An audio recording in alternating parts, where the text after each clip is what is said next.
the change. Be the change. Inhale, exhale, and breathe. And just for one moment in this busy life, pause, be present, and just be. Just be. Great Spirit, Father God, higher power, consciousness. What is the overall for this message here today?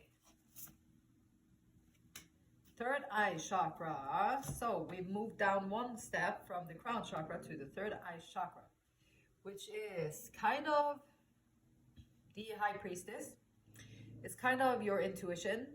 It's kind of not interpreting what you see with just interpreting with your mind the way you're used to, and not hearing, like seeing and doing all that with how you're used to do it. It's more about like you see things and then you see things with your intuition, or things happen and for some reason you just know things, or yeah, you just know things. Intuition. And the intuition is also like a guidance system. It's like the GPS. If you can connect with your intuition, you will have the best GPS for your life, for your personality, for your soul. You connect with your intuition and you learn how to listen to it. And I can reassure you, I can assure you and reassure you again and again that your life choices are going to be natural. It's going to be easier for you to figure out what to do.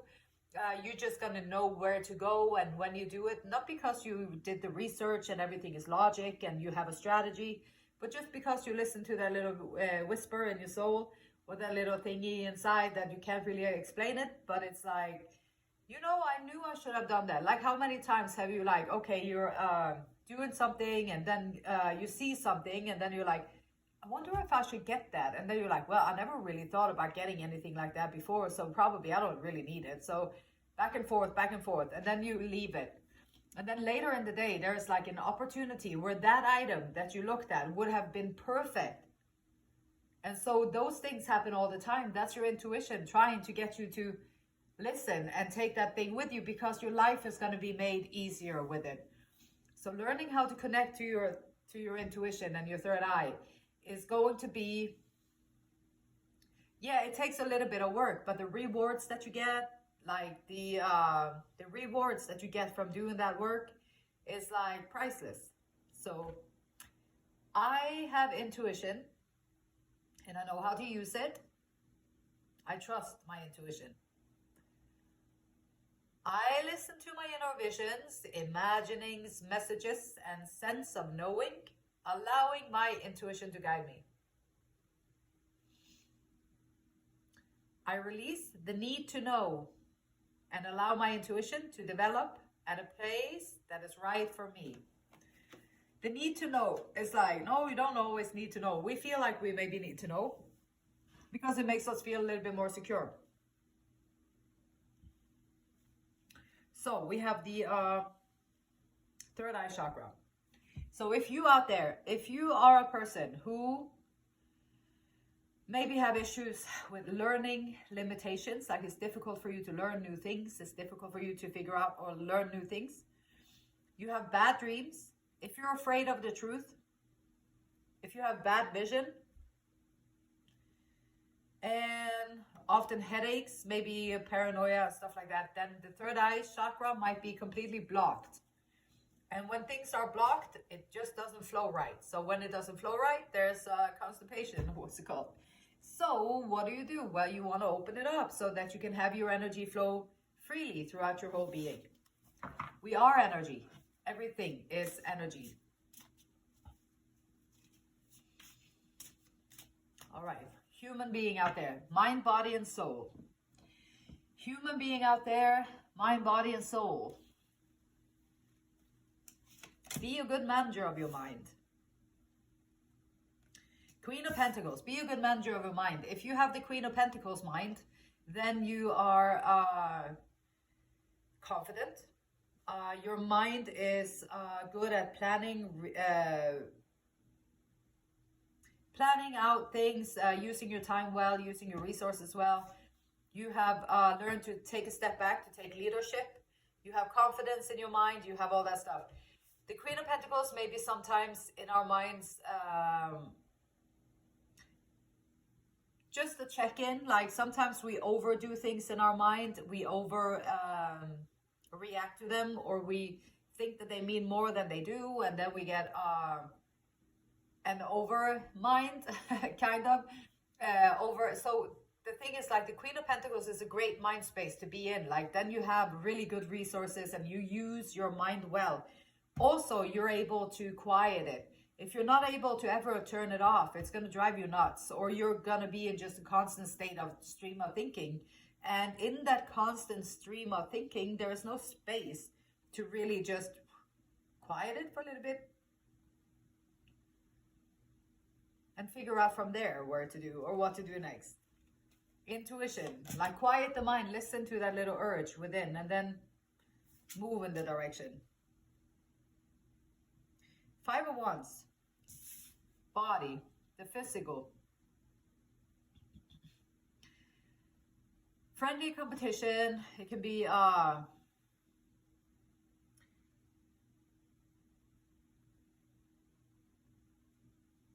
this can be sports. It can be also rivalry. It could be like in your, if you have your mind right, if you get your mind right, you are going to be way ahead of everybody else. Because most people don't have their mind right. Like, most people are overindulging in their mind. Most people are completely trapped in their mind. Most people never sit down without having somewhere to be or do.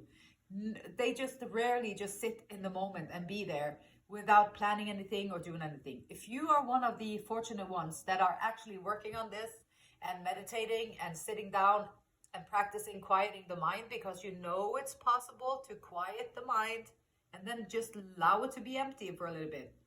You can always start thinking again, whatever you want to, whenever you want to. You can always pick it back up. And so if you're one of those people who do that and who can do that, then you are going to be magnetic. You are going to be mysterious.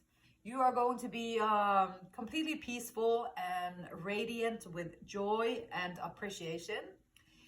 You are going to embody a lot of the things that will make you stand out from the crowd. And so by doing that, like in your physical surroundings, there might be like people want what you have, but they don't want to do the work. So there you go. Then they're going to be jealous. They might be angry. They might be depressed even because they don't have it. Like they don't want to do the job, but they want what you have. So whenever that happens, I just like, don't react to it. Don't go into it. It's not your problem, so you don't have to react to it. Like, it's their jealousy. They have to go work on that. Like, it's nothing to do with you. You're just doing the work. And it's not your responsibility to make sure that everybody else feels okay with the work that you do, because you're standing your ground, you're doing the right thing, and you're building yourself up. And the soul, the King of Cups, like compassion. The soul, like the compassion, the essence of who you are, like bringing in things of compassion, bringing in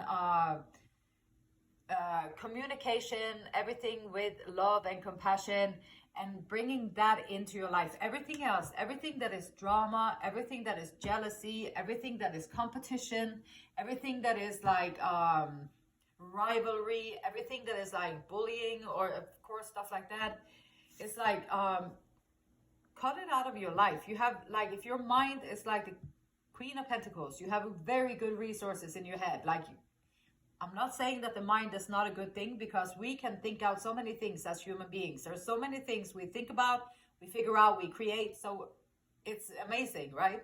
But it's not so amazing if you can never turn it off.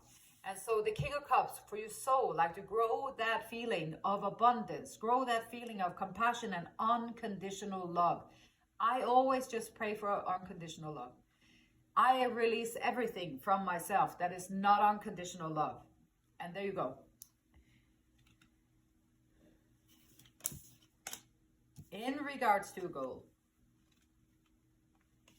Victory, choices, celebration, victory, choices, and the world. So, okay, in regards to your goal, celebrations. Like there's going to be celebrations with your goal. Like you might have to make a choice, or maybe it will say that you are going to be able to make the choice that you need to make when you need to make it. In your life, you take care of yourself. You be a good manager of your mind. You be a good manager of your body. You be a good manager of your soul. That's how you take your power back. That's how you really stand up in yourself and demand respect, not command it or anything. It's just natural. It just comes to you natural because you found your inner source of power. And so when you have done that work, your goal is going to be whatever your goal is, whatever it is that you're dreaming of, whatever it is that you're working towards, whatever it is that you set your mind to, and you put your focus there, and then you just go for that, and you focus on it. So it's going to be successful. The world card, maybe it means that you're going to bring it out into the world. There is a celebration. It's a 6 of Wands. It's like acknowledgement and celebration.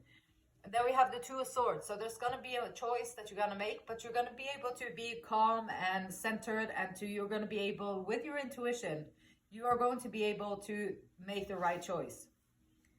Using your intuition, closing your eyes, like finding that little space within, like the center, the quiet, there, the stillness. No overthinking. You already know what you have been thinking about, and then allow the answers to come within, and then make that choice.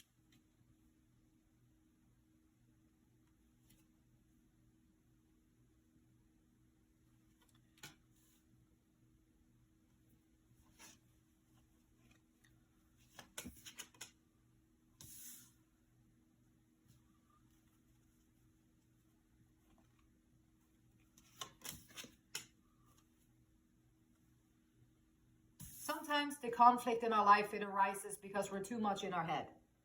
Too much in our head. Think, plan. Oh, self-judge. Oh, I'm going to sabotage this here a little bit over here. This seems to be very good over there. Let me sabotage it a little bit. I'm not used to all that being so good, so it's uncomfortable for me, so I'm going to self-sabotage a little bit instead. Well, then you're going to create a conflict with your goal and also with your self-development. Work. It's also, sometimes it comes, so how we think about things and the work that we do. Sometimes we work too much. There's no room for anything else to come in. Sometimes it can come into conflict with our mind, our overworking, overthinking.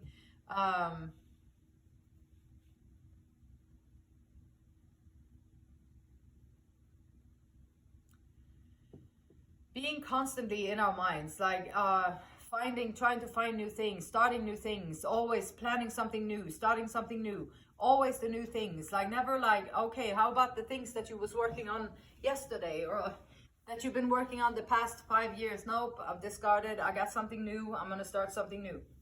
And then just inhale, exhale for a little bit. I mean, just because why not? We can always create a little space of peace and quiet in our day to day if we remember it. And that's kind of part of what this conflict is. It's like if you never do that, you're going to go, and you're going to be completely wrapped up in your mind. If you do though, however, take a pause. Being able to just quiet that mind and be present in the moment. Overthinking all the time, constantly thinking, planning out things, thinking. Unhealthy in every way. Using the intuition more. You can plan out, use your brain, use your mind to like, okay, I am here today. I need, if you're going to work on,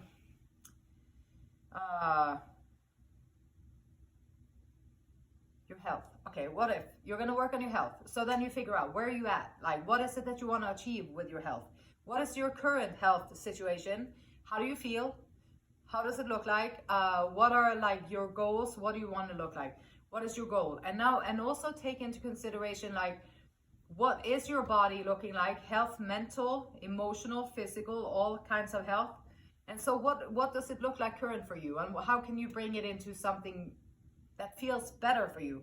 Something that makes your life feel easier, something that makes everything go smoother and stuff like that. That's how you build your health. Not like, I'm gonna look like them people up there in the magazine.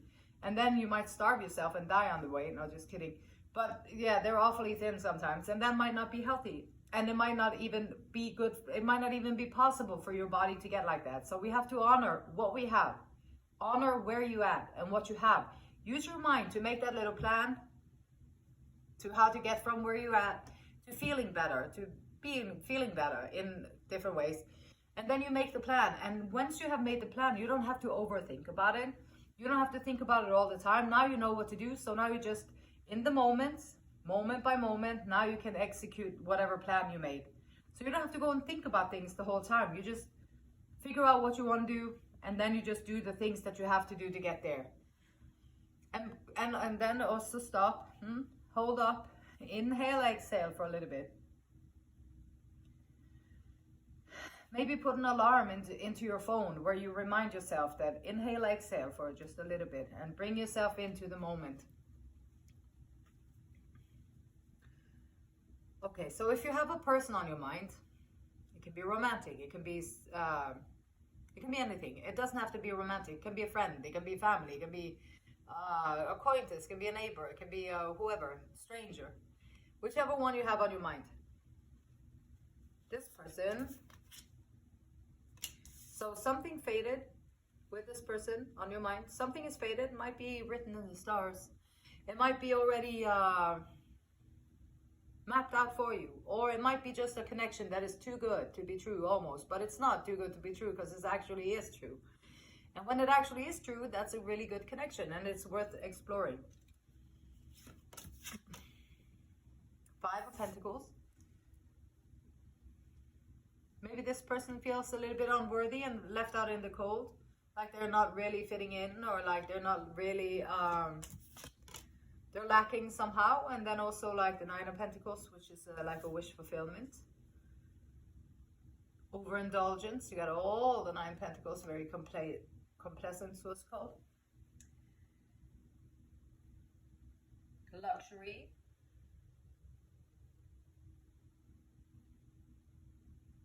Pleasures. Financial gain. So this person that is on your mind, they might feel a little bit left out in the cold or not good enough, but the fates are here, so the fates can swing everything around and make everything flip in just a second. 9 of Pentacles is here. Luxury, overindulgence, having nice things, being in a good frame of mind, being in a good space in your mind. So this other person on your mind, if anything, they are probably working on their worthiness and the feeling of feeling worthy of receiving, feeling worthy of having things, feeling worthy of other people's admiration and love, and feeling it deep to the core, where you understand that the soul essence of who you are is actually very, very worthy. And when the other person on your mind, when they understand and really really take in their sense of worthiness, that truly they are, of course they are though, but like sometimes I don't know it, sometimes you don't know it, we all do that. So this is something that most people have to work on, and also including this person on your mind. Got 3 of Cups. Spirit is saying, celebrate. Celebrate. Don't be too stingy. Don't be too stingy, but hold on to what you got. Not hold on to it, but I guess use it wisely. What you have, and then walk away from everything that no longer serves you. Why would you hold on to things that are like, if you have like all the rivalry, or you have people around you who are like jealous and they're like peaches, and then they hop around there and they do all kinds of stuff to tilt you off of your thing, then maybe it's a good thing to, like, you know, just let them do their thing in a different place, like outside, well, away from you, so that you can move away from them. They can still do them, and they can do it to someone else, or they can do it somewhere else. And then you can learn your lesson, and then you can take yourself, your body, your soul, your well-being, your sense of self-respect, and you can move it out of those circumstances and into something better. Because we always want to make our lives better, like quality-wise. And sometimes it includes leaving people, places, things behind. The Four of Swords. So we have intuition. We got the Four of Swords, which is the meditation card. The meditation, like going within, quieting the mind, taking a time out so that you can reassess and like center yourself into yourself and in your own life. Using the intuition, like the best thing that you will ever do is to really learn about the intuition and learn how to recognize it and how to hear it and how to listen to it. And we got solitude. So we have intuition, we have the meditation card, and we got solitude. In silence, peace prevails. Peace. My favorite thing these days is peace. The peace, the sense of peace and quiet, and just like everything is what it is. Esther and Abraham Hicks says, whenever you are looking for things to appreciate, you have control of your own vibrational offering and your own point of attraction. But when you are responding to the way others seem to feel about you, you have no control. Okay, rewind. Whenever you are looking for things to appreciate, you have control of your own vibrational offering and your own point of attraction. When you are responding to the way others seem to feel about you, so you're how they seem to feel about you, and then you respond to this, you have no control. You do not know what happened to them today, and you do not know how they are living, so you cannot understand why they react to you in the way that they do, and you cannot control it. However, when you are more interested in how you feel than how they feel about you, you have control of your experience. And I say, yes, let's do it. I want control of my experience, and I hope this helped. I hope it may give you some kind of insights to things that is possible to work on, things that can enhance your quality as a human being here on planet Earth. And the beautiful light in me, it honors, it respects, and it loves the same beautiful light in you. And until next time, namaste.